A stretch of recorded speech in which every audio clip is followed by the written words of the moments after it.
Hej, vi er formændene for musikudvalget her på skolen. Vi sørger for en vild fed energi på gangene ved at sætte noget fed musik på, og så står vi for en masse andet.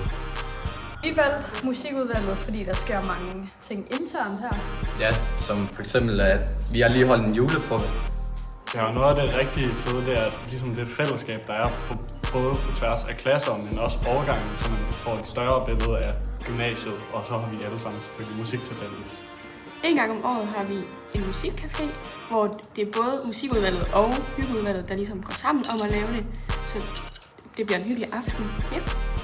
Og her hjælper musikudvalget til med, at vi sætter op, og vi gør klar, og vi hjælper alle dem, der skal spille, som kan være både folk fra musikklasserne og uden for musikklasserne, og hjælper dem så alt står klar. Yep. Yes. Og når vi så slutter, så tager vi videre på Capri. Og fester. Vi glæder os til at se jer på Skanderborg Gymnasium.